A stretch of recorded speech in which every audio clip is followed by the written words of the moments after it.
welcome to the Rare Record Room and to another of my videos focusing on the self-styled greatest rock and roll band in the world, who just so happen to be one of my all-time favourite groups.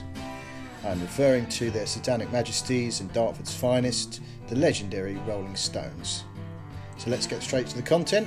I hope you like it.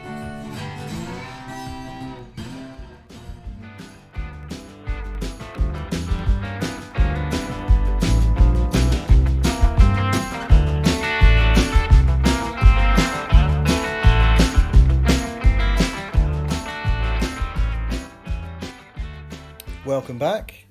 In this instalment I'll be having a look at the 1970s stereo pressings of the Rolling Stones' third UK album on Decca Records, Out of Our Heads.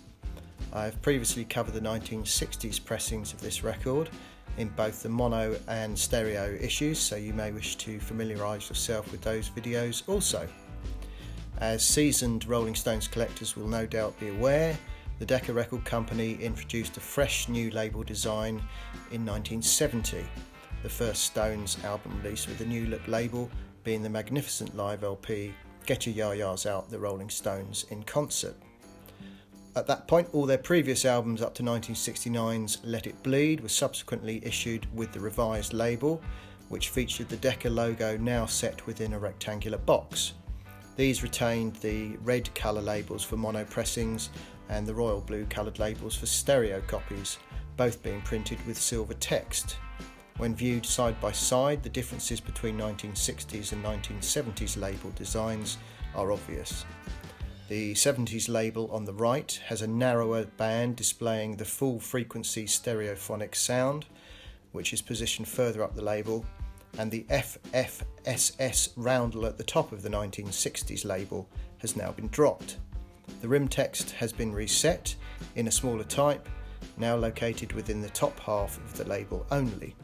The credits for the music publisher are now located alongside the relevant song titles, and the British KT purchase tax code, originally found at the 3 o'clock position, has been dropped, as this tax would no longer apply to recorded music after 1968. In the mid to late 1970s, there was a further more subtle label design change, as seen here, which is printed on a darker blue background. The box logo and the FFSS band remains the same, but the text has been reset. When compared with an early 1970s label, we see that the lettering has reduced in size and the setting is revised. The BIEM and NCB abbreviations, which relate to copyright territories, no longer appear within a rectangular box. It wasn't only the labels which underwent a subtle change in the 1970s. The record cover also features some minor amendments. In the early 70s, covers were the same as the 60s pressings, with a front laminate and black and white image, and with the catalogue number printed at the top left margin. Around 1973 to 5, the covers featured a green tint to the lettering and also to the image. These were still laminated and had the catalogue number at the top left. Towards the end of the 70s, these green tinted covers were treated with a varnish finish to both sides rather than the front laminate. Also on these covers, the catalogue number was dropped from the top margin. The varnish is particularly noticeable on the rear of the sleeve, as shown here, when compared to the unlaminated earlier version, which looks more grey in contrast.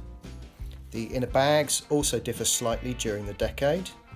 The earliest version, circa 1970 to 1974, is block printed in blue and still refers to mono pressings. If it was a mono record, the bag would be block printed in red or pink colour, corresponding to the label as shown here. By the mid-1970s, the inner bag no longer features the block printing, reverting to a more 60s style of wording within a single thick line border. Both styles used during the 1970s have a polythene liner.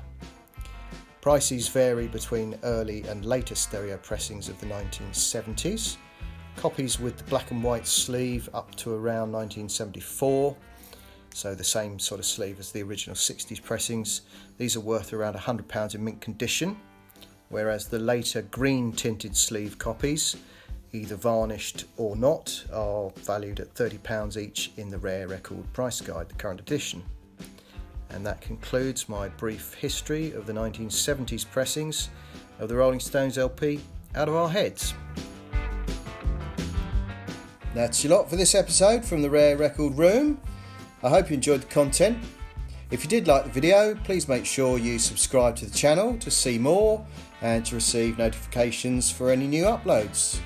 Thanks for watching. See you next time.